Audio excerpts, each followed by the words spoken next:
ప్రకాశం జిల్లా సంతనూతలపాడు నియోజకవర్గంలో వైసీపీ పార్టీకి వలస నేతలే దిక్కవుతున్నారు. స్థానిక నేతలు అయితే బాగుంటుందని, లేకుంటే కనీసం నియోజకవర్గంలో నివాసం ఉండే నేతలైనా కావాలని ఆ నియోజకవర్గ వైసీపీ క్యాడర్ కోరుతుందట. తమకు ఇబ్బందులు ఎదురైనప్పుడు అందుబాటులో ఉండి ఆసరాగా నిలిచే నేతలు కావాలనే అంశాన్ని ఇటు జిల్లా అధిష్టానంతో పాటు అటు జగన్ కి కూడా విన్నవించుకుంటున్నారట. ప్రస్తుత ఇన్ఛార్జిగా ఉన్న మాజీ మంత్రి మేరుగు నాగార్జున కూడా ఎన్నికల సమయంలో ట్రాన్స్ఫర్ అయ్యి వచ్చిన నేతే కావడం, ఆయన ఓటమి తర్వాత సొంత నియోజకవర్గానికి పోయే ఆలోచనలో ఉండడంతో ఈసారైనా తమకు అనుకూలమైన నేతను తెచ్చుకునేందుకు క్యాడర్ పావులు కదుపుతుందట. ప్రకాశం జిల్లాలో టీడీపీయేతర పార్టీలకు కంచుకోట లాంటి నియోజకవర్గం సంతనూతలపాడు. 1999 నుండి ఇక్కడ టీడీపీ గెలవటానికి 25 సంవత్సరాలు పట్టింది. మొదట్లో కాంగ్రెస్, తరువాత వైసీపీ అక్కడ ఆధిపత్యం కొనసాగించాయి. అదేవిధంగా ప్రపంచ ప్రఖ్యాతిగాంచిన గెలాక్సీ గ్రానైట్, అత్యధిక సారవంతమైన నేలలు, 2 ప్రాజెక్టులు కలిగి సంపన్నవంతమైన నియోజకవర్గం. అలాంటి నియోజకవర్గంలో స్థానికులకు సీట్ కేటాయించమని వైసీపీ క్యాడర్ అధిష్టానాన్ని బలంగా ప్రస్తుతం సంతనూతలపాడులో మాజీ మంత్రి మేరుగు నాగార్జున ఇన్ఛార్జిగా కొనసాగుతున్నారు.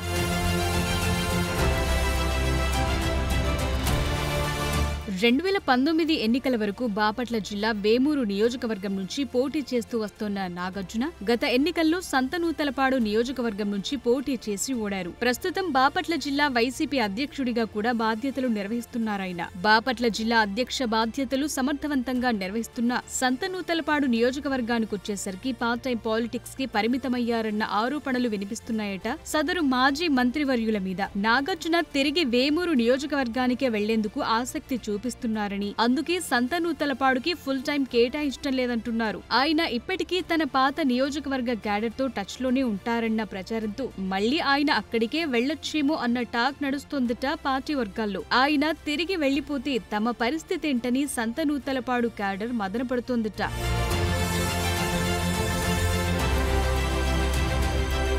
మాజీ మంత్రి నాగార్జున కేవలం పార్టీ పిలుపునిచ్చిన ముఖ్యమైన కార్యక్రమాలకు మాత్రమే సంతనూతలపాడులో హాజరై తిరిగి వెళుతున్నారే తప్ప కార్యకర్తలకు అవసరమైన సమయాల్లో అందుబాటులో ఉండటం లేదన్న టాక్ కూడా నడుస్తోంది. ఇటీవల సంతనూతలపాడు నియోజకవర్గంలో సంచలనంగా మారిన టీడీపీ నేత వీరయ్య చౌదరి హత్య కేసులో పలువురు వైసీపీ కీలక నేతలపై ఆరోపణలు రావటం, వైసీపీ నేతల ప్రమేయం లేకున్నా విచారణల పేరుతో వారికి ఇబ్బందికర పరిస్థితులు ఏర్పడినా ఇన్ఛార్జి నాగార్జున ఆశించిన స్థాయిలో స్పందించలేదన్న ప్రచారం కూడా గట్టిగానే జరుగుతోంది.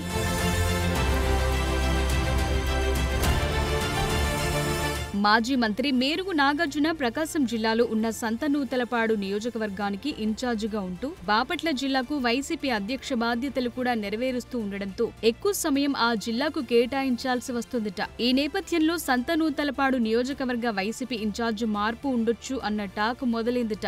మేరుగు నాగార్జున తిరిగి తన సొంత నియోజకవర్గమైన వేమూరుకు తిరిగి వెళితే సంతనూతలపాడులో వేమూరు ప్రస్తుత ఇన్ఛార్జి వరికోటి అశోక్ బాబు పూర్తి స్థాయి బాధ్యతలు చేపట్టేందుకు ఆసక్తి చూపిస్తున్నారట. ఇప్పటికీ ఆయన నియోజకవర్గానికి చెందిన పలువురు నేతలతో తాను వస్తే సపోర్ట్ చేయాలని కూడా కోరినట్లు సమాచారం. ఒకవేళ వేమూరు నుంచి తన సొంత నియోజకవర్గానికి వెళ్లాలన్నా అక్కడ ప్రస్తుతమున్న గ్రూపు విభేదాలు తనకు సెట్ కావన్న ఆలోచనలో అశోక్ బాబు ఉన్నట్లు తెలిసింది. మరోవైపు గ్రూపు రాజకీయాలను ప్రోత్సహించే అశోక్ బాబు తమ నియోజకవర్గానికి వస్తే ఇబ్బందులు తప్పవని ఇప్పటికే కొందరు వైసీపీ నేతలు అధిష్టానానికి సమాచారం అందజేశారట.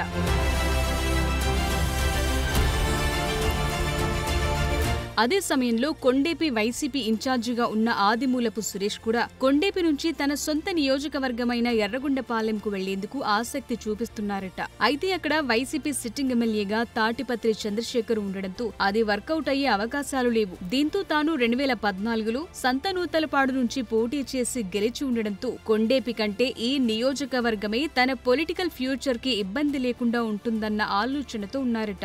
అయితే గతంలో సంతనూతలపాడు ఎమ్మెల్యేగా సురేష్ కొనసాగిన సమయంలో నియోజకవర్గానికి ఎప్పుడూ సమయం కేటాయించలేదని, ఆయనపై నియోజకవర్గంలో తీవ్ర స్థాయి వ్యతిరేకత ఉంది. మరి సంతనూతలపాడులో వైసీపీ పంచాయతీని అధిష్టానం ఎలా సెటరైట్ చేస్తుందో చూడాలి.